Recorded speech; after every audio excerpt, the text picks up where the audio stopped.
자, 오늘 하나님의 말씀의 제목은 성령 충만하면 교회가 바뀝니다 라고 하는 제목으로 사도행전 15장 1절로부터의 말씀을 본문으로 준비를 했습니다. 지난 2주간 오늘까지 세 번째 시간으로 충전이라고 하는 큰 주제를 생각하면서 말씀을 준비했습니다. 어떻게 되면 우리들의 인생이, 우리들의 삶이, 우리들의 영혼이 방전된 인생이 아니라 늘 채워져서 늘 풍족하여서 살아갈 수 있는 인생이 될 수 있을까? 그 은혜는 하나님이 우리들에게 성령을 약속하셨고 그 성령을 기다려 받으면 그 충만한 삶으로 세상 가운데 충전된 자의 삶을 살아갈 수 있다는 것이 성경이 우리들에게 말씀하시는 말씀이라는 겁니다. 사도행전은 1장에 성령 약속으로부터 시작을 합니다. 내가 위로부터 능력이 너에게 입혀질 때까지 너희는 그곳을 떠나지 말고 기다리라는 주님의 누가복음 24장의 말씀을 기억한 제자들이 예루살렘을 떠나지 않고 기다리면서 성령이 부어주시기까지를 약속을 믿고 기다립니다. 그게 1장의 말씀입니다. 그리고 사도행전 2장에서 들어가면 오순절 마가의 다락방에 모여서 기다리고 있던 120명의 사도들에게 성령이 내리워지는 장면이 나타나고, 그리고는 충만한 성령의 능력으로 그 이후의 삶을 살아가는 것이 사도행전 전체의 말씀이 되어지는 겁니다. 그리고 나서 보면 이제 오늘 세 번째로 말씀의 대지를 삼는 것이 뭐냐 하면 이런 겁니다. 성령 충만함을 힘입은 사람들은 어떻게 되었을까라고 하는 걸 성경에서 보는 겁니다. 그리고 성경에서 보는 이유는 딱 한 가지입니다. 우리가 성령을 사모하고 성령 충만함을 힘입어서 과연 이 세상 가운데 어떤 삶을 살아가야 하는가라고 하는 우리들의 삶에 대한 모습으로 다시 한번 깨달아져야 한다는 겁니다. 목회자의 기쁨은 다른 것에 있지 않습니다. 진정한 기쁨은 한 사람의 영혼이 세상 가운데 살다가 하나님을 기억하고 그리고 하나님을 깨달아 성령을 사모하며 변화되는 삶의 과정들을 지켜보는 게 목회자의 기쁨입니다. 그런 사람들이 모여서 교회를 이루고 그 교회가 변화되고 세상을 향해서 정말 소망이 되는 교회의 모습을 바라보는 게 진정한 목회자의 행복일 것이다, 저는 생각을 합니다.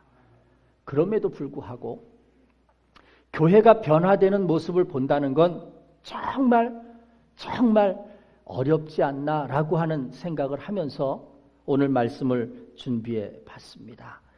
저는 어릴 때부터 교회에서 가깝게 지내며 자랐습니다. 할아버지가 장로님이셨고 아버님이 장로님이셨고 또 교회를 개척하셔서 건축하는 과정들 속에 있었고 너무나도 가깝게 교회와 밀접하게 지냈습니다. 그런데 그때 있어서 제게 기억은 뭐냐 하면 아주 좋은 아름다운 기억들보다는 좀 고통의 기억들이 많았습니다. 왜냐하면 그렇게 자신들의 주장이 관철되지 않은 것 때문에 서로 다투고 싸우고 분란을 만들어내는 교인들의 모습을 보면서 사실은 제 청소년 시기에는 상처 아닌 상처를 많이 받았다는 겁니다.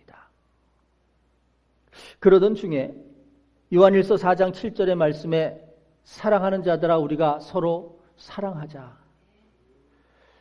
서로 사랑하라라고 하는 하나님의 말씀을 깨달으면서 이 말씀은 우리들에게 그렇게 살도록 노력해라라고 하는 것이 아니라 이미 우리가 사랑하는 자들의 삶으로 살아갈 수 있음을 우리들에게 깨닫게 하시고 그리고 그런 세상과 그런 모습이 만들어질 수 있음을 아신 하나님께서 우리들에게 축복으로 주신 말씀이다라고 하는 사실을 깨달으면서 성도 간의 삶은 고통의 삶이 아니라 서로 헐뜯고 서로 비난하고 서로 싸우고 흩어지는 삶이 아니라 서로 사랑 안에서 하나가 될 수 있는 삶이구나. 이게 우리들이 가져야 될 원래 모형이구나라고 하는 걸 깨달으면서 진지하게 목사가 되기 시작하면서 목회 길을 걸으면서 서로 사랑하는 교인들의 모습, 상처가 있었어도 고난과 고통이 있었어도 하나님 안에서는 회복이 되고 하나님 안에서는 우리가 변화될 수 있는 진정한 사랑의 모습을 회복할 수 있는 성도와 교회의 모습을 이루어 가자. 이게 저의 목회하는 과정 가운데 비전이 되었습니다. 그러나 교회를 변화시키는 거, 사람을 변화시키는 거는 여전히 어렵고 힘들다는 생각을 참 많이 합니다. 김동호 목사님이라는 분이 생사를 건 교회 개혁이라는 책을 썼습니다. 제가 그 책 제목을 처음 볼 때에 목숨까지 걸 만한 일이 있냐? 교회 개혁을 하는데 무슨 목숨까지 걸어야 되나? 생사를 걸어야 되나? 라고 하는 생각을 가지고 책을 보게 됐지만 그만큼 어렵고 힘든 일이다라고 하는 걸 목회를 경험하신 목사님들, 선배되는 목사님들이 하시는 이야기다라고 하는 걸 깨달았다는 겁니다. 전에 있던 교회에서는 이런 일이 있었습니다. 우리도 예배가 마쳐질 때면 주기도문송으로 예배를 마치게 되잖아요. 그런데 이제 어느 정도 이 일들이 또 진행이 돼서 주기도문송이 아니라 새로운 진취적인 그리고 희망적인 어떤 찬양으로 예배를 마치고 힘을 얻고 돌아가자라고 하는 의미를 갖기 위해서 찬양을 바꿨던 적이 있었습니다. 예배의 찬양을. 그랬다가 엄청 문제가 됐었습니다. 왜 그러느냐 하면 많은 분들이 왜 주기도문을 빼느냐는 거죠. 예배에서 주기도문을 빼면 어떻게 하느냐는 거죠. 그리고 심지어는 찬양이 아닌 찬송가가 아닌 복음성가를 예배 안에 들여놓는다는 게 말이 되느냐는 거죠. 쫓겨날 뻔했습니다. 부목사라 별 힘이 없었지만 아직까지도 우리들의 인식이나 생각들이 내가 이전에 가지고 있던 생각과 내가 이전에 가지고 있던 모습들을 바꾸지 않으려고 하는 그런 모습 속에서 참 딱딱하고 굳어져 있는 그런 모습을 보게 됐다는 겁니다. 찬양의 역사만 살펴보더라도 우리가 이해할 만한 몇 가지 일들이 있습니다.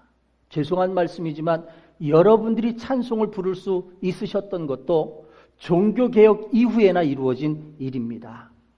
어떻게 찬송을 불러요? 여러분들이 못 부릅니다. 여러분들이 보시는 성경, 여러분들이 볼 수 없는 책이었습니다. 죄송한 일이지만 종교개혁 이후에 모든 사람들이 볼 수 있도록 번역되고 편성돼서 우리들에게 보여지게 된 책이었습니다. 더 죄송한 말씀을 좀 드릴까요? 여자들 찬송 부를 수 없었습니다. 왜냐하면 죄를 가져오게 된 원인이 여자였기 때문에 여자는 거룩하지 못하다라고 늘 소외되는 부류였습니다. 그래서 찬송은 입에도 올리지 못했습니다. 여러분 지금도 프랑스 파리 나무 십자가 합창단인가요? 여러분 잘 기억하시죠? 우리나라에도 매년 한 번씩 공연을 오는 그 아이들의 소리를 잘 생각해 보십시오. 거기는 남자 아이들만 있습니다. 미성의 소리만 가지고 있습니다. 이것이 고대에 가진 생각이었습니다. 남자라도 목소리가 탁성으로 변한 사람은 또 찬양을 부를 자격이 없습니다. 남자 중에서도 아주 어린 미성을 가진 사람들만 찬양을 할 수 있었습니다. 오늘 성가대가 아름다운 찬양을 들려주셨습니다. 성가대 꿈도 못 꾸는 일이었습니다. 성가대라는 말도요 1774년 이후부터 생겨졌습니다. 여자 성가대는 없었습니다. 1774년에 남자 성가대만 생겨졌습니다. 사부로 찬양 드리는 거 꿈도 못 꿨습니다. 더 혼란스럽고 혼미스럽다는 겁니다. 드럼, 어떻게 이 경건한 제단 위에 드럼을 가지고 두들기면서 예배를, 이런 거 생각도 못했습니다. 최근에 와서야 올라간 일입니다. 피아노, 처음에요. 저 피아노가 사탄의 악기라고 그랬습니다. 교회 안에서 처음 들여왔을 때는.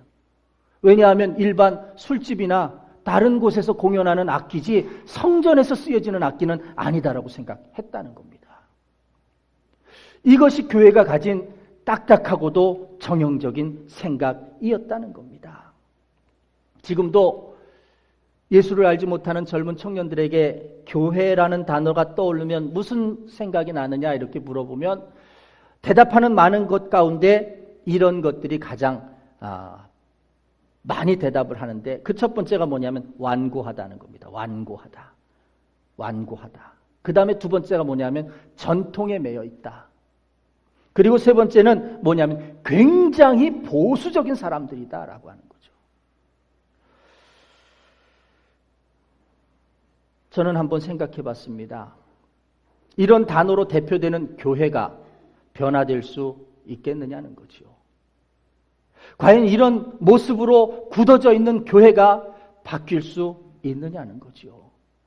오늘 사도행전 15장에는 엄청나게 전형적인 이런 교회가 바뀌는 모습을 우리는 보게 될 것입니다. 예루살렘 교회가 어떤 교회입니까? 전통을 포기하지 않고 아주 완고하고 고집적이며 그런 일들로 문제가 되었던 교회가 예루살렘 교회였다는 사실입니다. 여러분 오늘 말씀을 한번 보시기를 바랍니다. 이방 선교에 앞장섰던 안디옥 교회에 큰 문제가 일어났습니다. 이것이 사도행전 13장과 14장의 말씀입니다.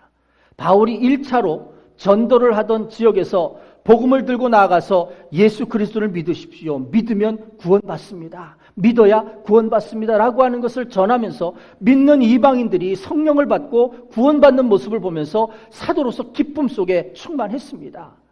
그런데 문제는 뭐냐면 이후에 예루살렘에서 또 파송된 사도들이 뒤따라다니면서 하는 이야기가 뭐냐면 그렇지 않다는 겁니다.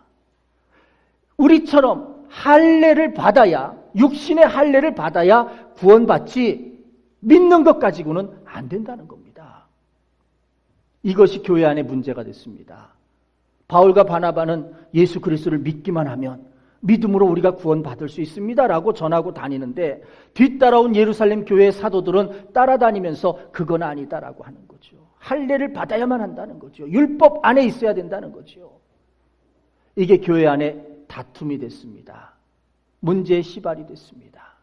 그런데요, 저는 이 안디옥 교회를 보면서 은혜 받는 것은 뭐냐 하면 서로 다른 갈등과 주장의 모습을 가지고 교회 안에서 싸우지를 않았다는 사실입니다. 우리는 이런 문제가 생기면 교회 안에 네가 맞냐 내가 맞느냐 싸워야겠지만 안디옥 교회는 그걸 갖고 싸우지 않고 기도하는 몇몇의 사람들이 이런 문제가 있으니 우리가 이런 문제를 위해서 성령 충만하고 기도하는 사람들을 뽑아서 예루살렘 교회에 보내자. 그리고 그 예루살렘 교회에서 과연 어떤 일이 맞는지를 회의로 결정하게 하고 그리고 우리가 그 뜻을 따르자라고 하면서 안디옥 교회에서 바울과 바나바를 뽑고 또 다른 두 사람을 뽑아서 예루살렘 교회로 보냅니다. 그래서 오늘 사도행전 15장에 예루살렘 교회 안에 예루살렘 회의가 시작되는 장면이 오늘 본문의 장면이라고 하는 거죠. 여러분, 이런 겁니다. 교회가요, 분쟁이 생기거나 문제가 있고 갈등이 생겼을 때요, 그 갈등을 해결하려고 여러 가지 논리와 여러 가지 문제를 제시하기보다는 여러분 먼저 십자가를 바라볼 수 있는 여러분들이 되시기를 바랍니다. 우리를 위하여 죽으셨던 주님의 십자가를 바라볼 수 있는 여러분들이 되셔야 마귀에게 이용당하지 않고 속지 않는 진정한 그리스도의 길을 갈 수 있다는 겁니다.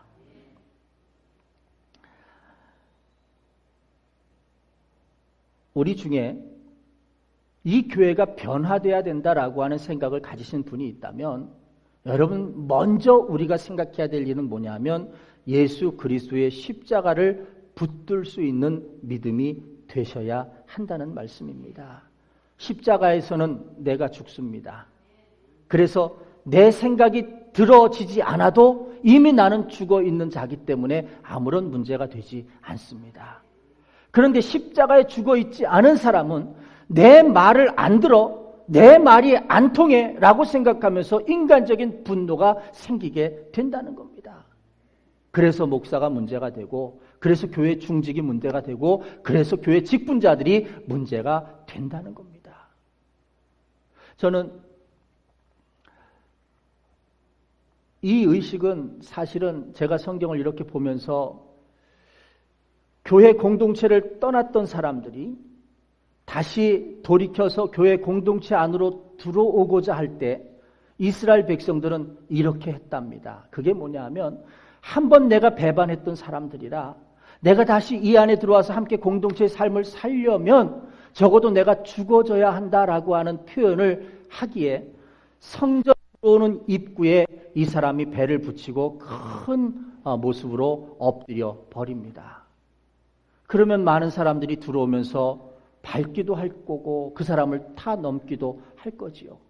이 과정들을 다 경험하면서 나는 죽었다, 나는 죽는다라고 하는 것을 고백했다는 거지요. 천주교에서 사제들이 서품을 받는 모습을 보니까 바닥 앞에 엎드리더라고요. 마치 그러한 모습처럼. 저도 목사 안수를 받으면서 그때 일을 생각했습니다. 왜냐하면 죽을 줄만 알면, 그렇죠? 목사가 죽을 줄만 알면 뭐가 문제가 되겠습니까? 그렇죠? 성도가 아무리 뭐라고 해도 목사와 성도 간의 싸움 중에서 목사가 죽을 줄 알면 싸움은 이루어지지 않는 거지요. 손바닥은 마주쳐야 소리가 나는 겁니다. 싸움은 마주쳤기 때문에 소리가 난다는 겁니다. 한쪽이 죽어 있어서 마주쳐지지 않으면 손바닥 소리는 아무리 해도 안 난다는 겁니다.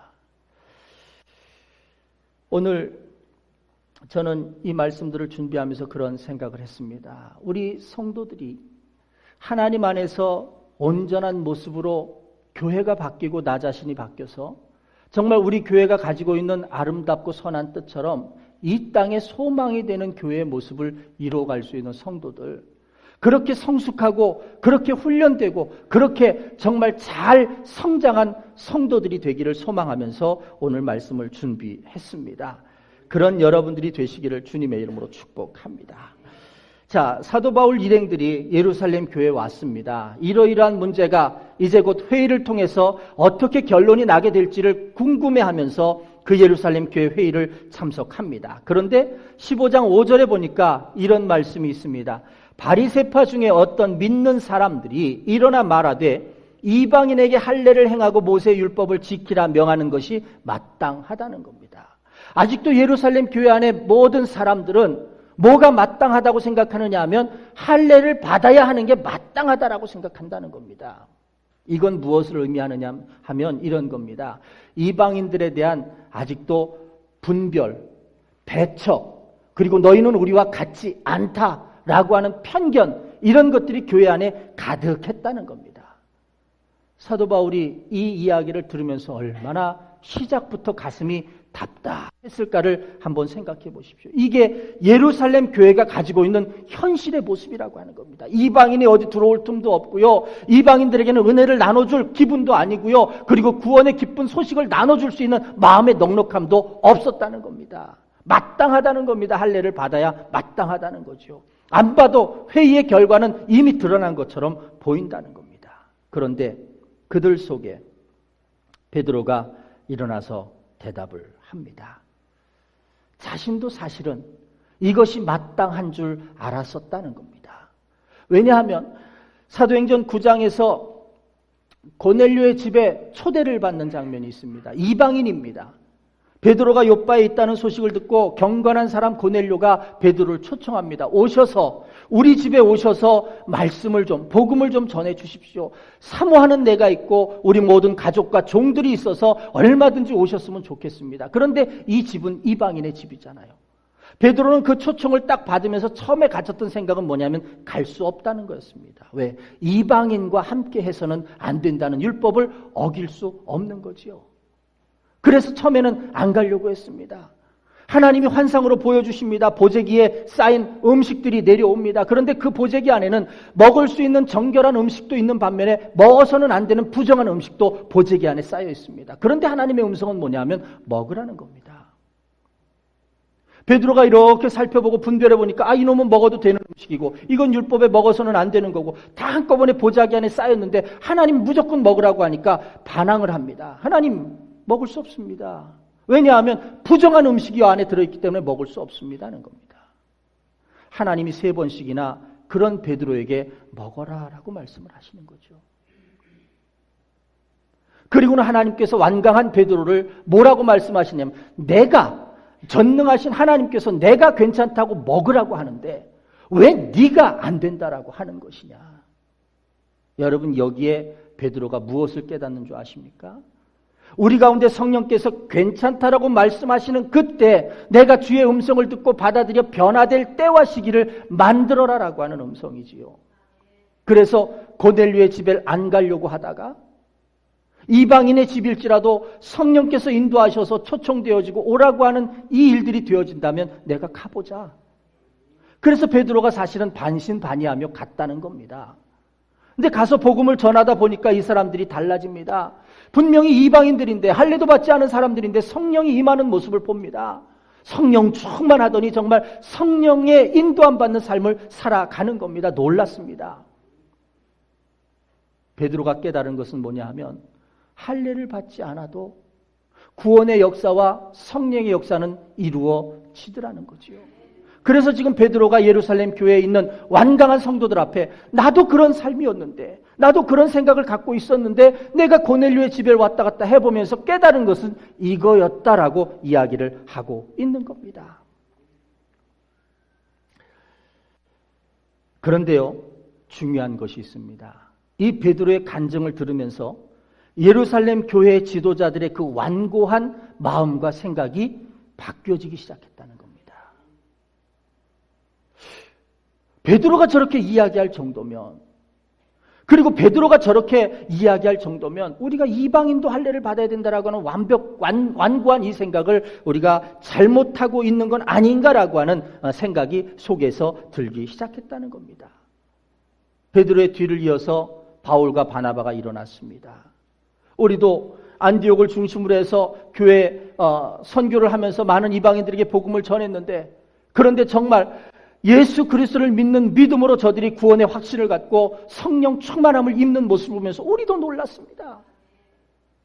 주님께서 말씀하신 그대로 믿으면 구원받는다라고 하는 것이 이루어지는 모습을 보면서 놀랐습니다.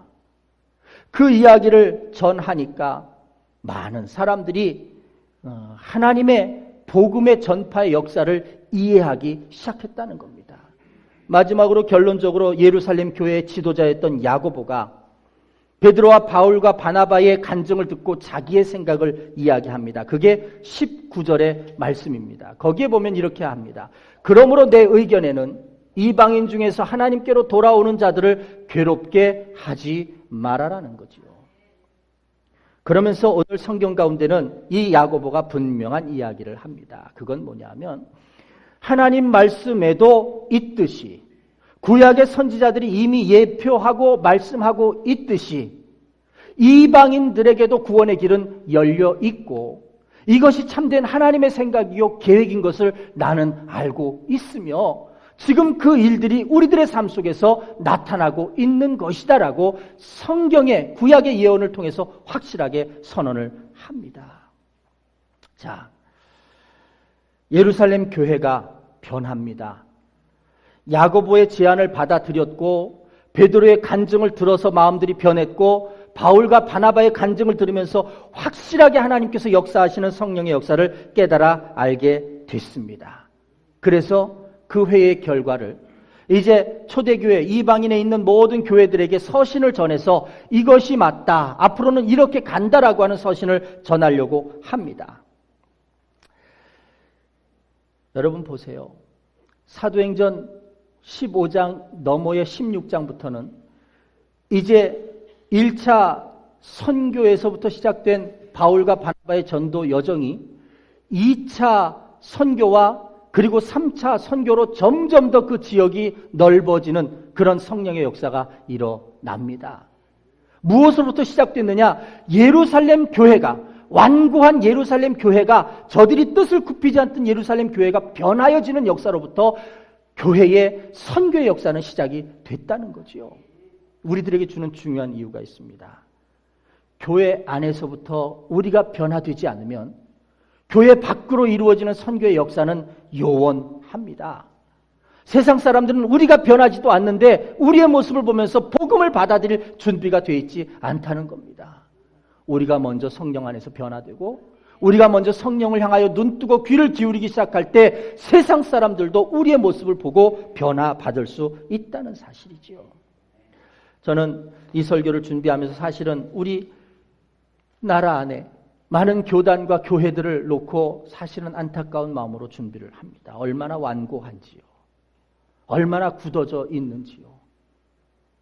정말 어떻게 보면 예루살렘 교회의 원형과도 같은 모습들을 지금도 가지고 있지 않은가 생각을 하게 된다는 겁니다. 회개해야 합니다. 오늘 성령님에게 복종하려고 하지 않는 마음이 얼마나 우리 안에 강하게 있는지 깨달아 회개할 수 있는 여러분들이 되시기를 주님의 이름으로 축복합니다.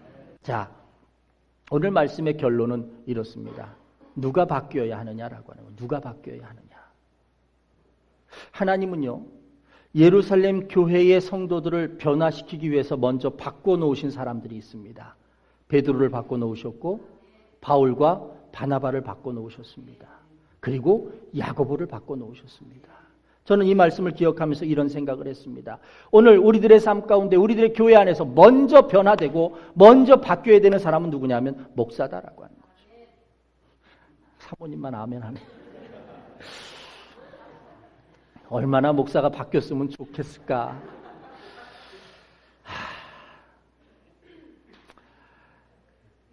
용기를 갖고 교회 안에 장로님과 권사님과 중직들이 먼저 바뀌어야 된다는 거예요. 이제 좀 홀가분해지는 것 같은데.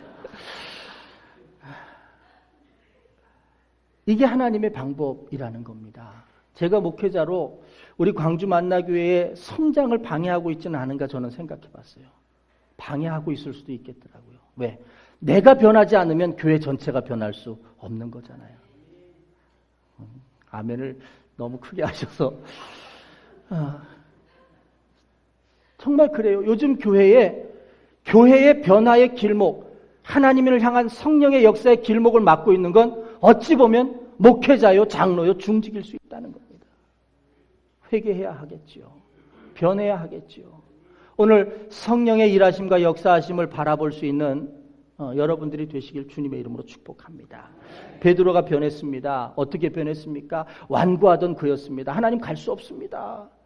이방인의 뜰에 어떻게 같이 가서 밥을 먹고 같이 앉아서 이야기를 하고, 그거 안 되는 겁니다. 내가 간들 사람들이 나를 뭐라고 하겠습니까? 못 갑니다. 3번씩이나 거절합니다. 그런데 하나님께서 3번씩이나 완강한 베드로를 꺾어 놓으셨습니다.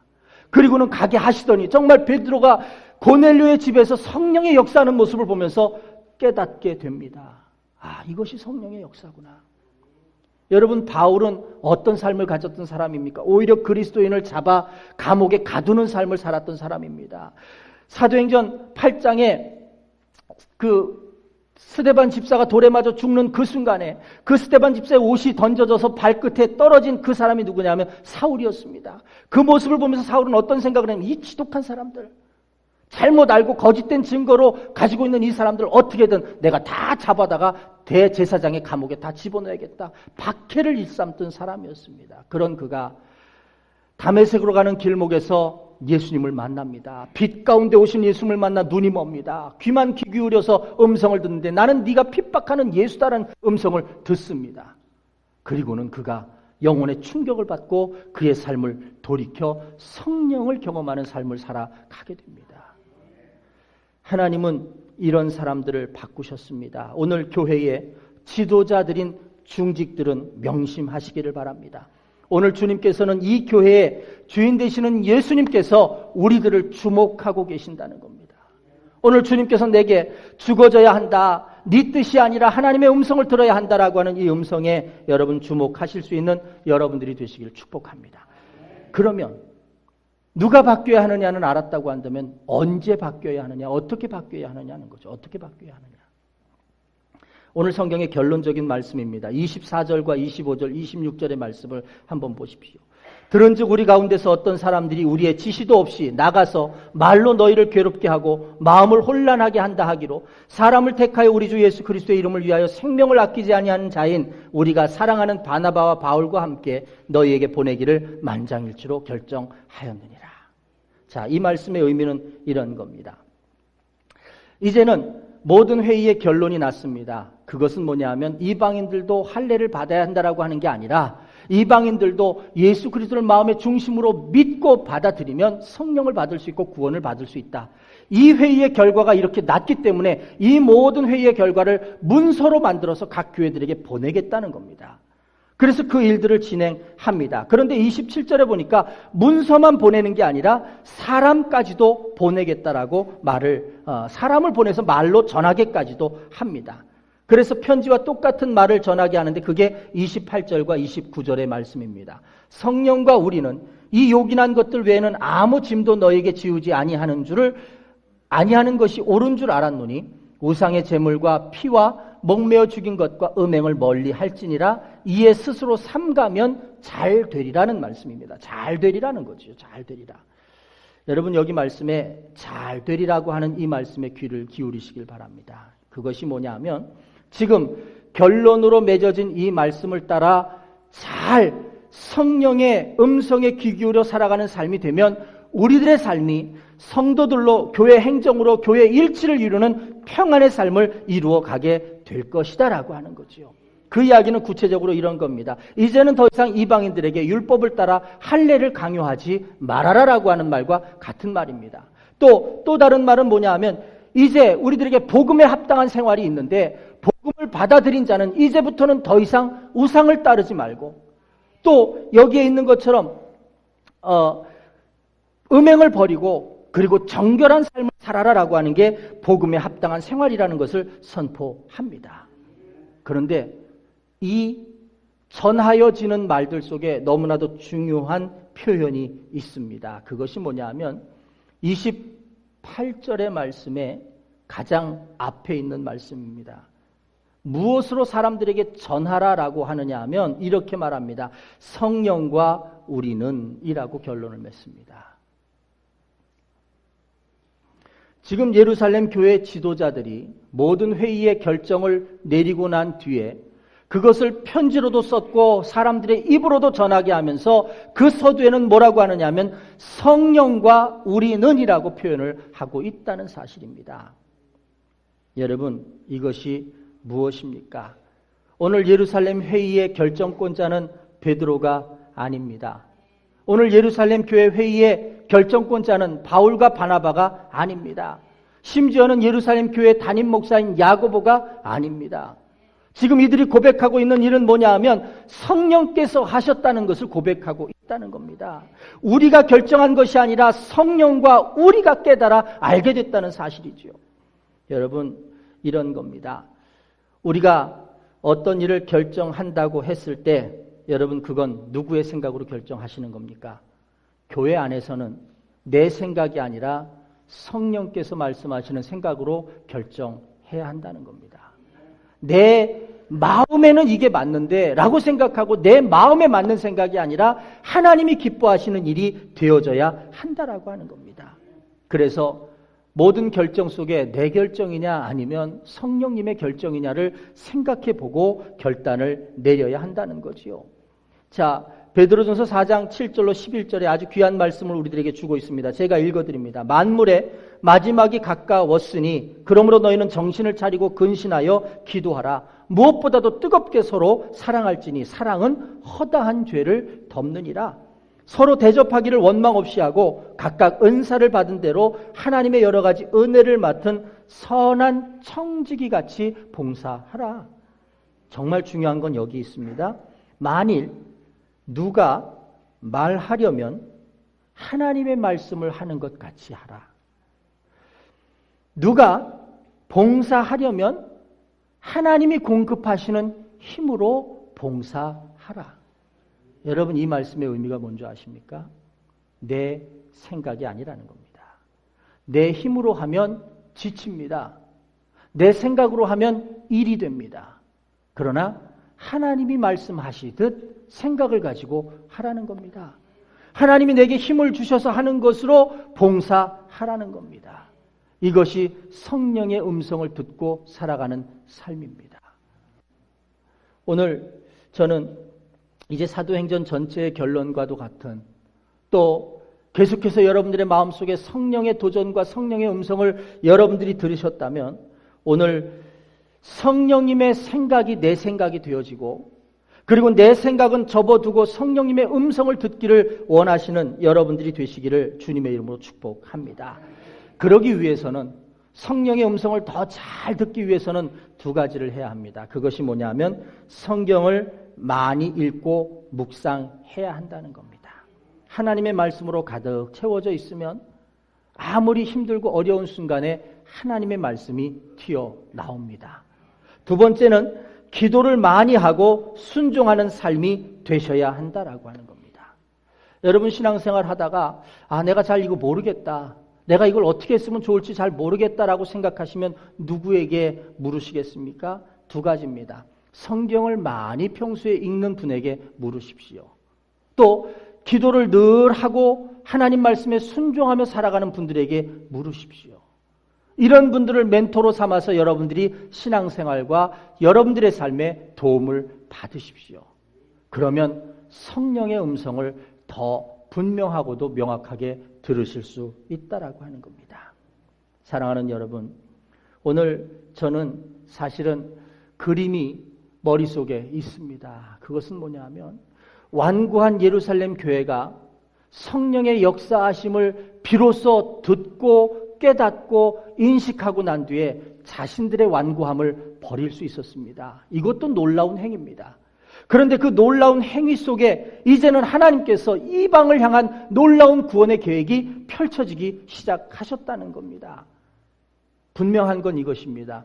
우리가 버리지 못하면 세상의 구원은 아직도 멀리 있습니다. 그런데 우리가 내려놓고 버리기 시작하면 세상의 구원의 역사는 하나님의 역사로 시작될 것이다라고 하는 거죠. 이 주인공이 여러분들이 되시고 이 교회 모습이 하나님께서 원하시는 우리 광주 만나의 교회 모습이 되기를 주님의 이름으로 축복합니다.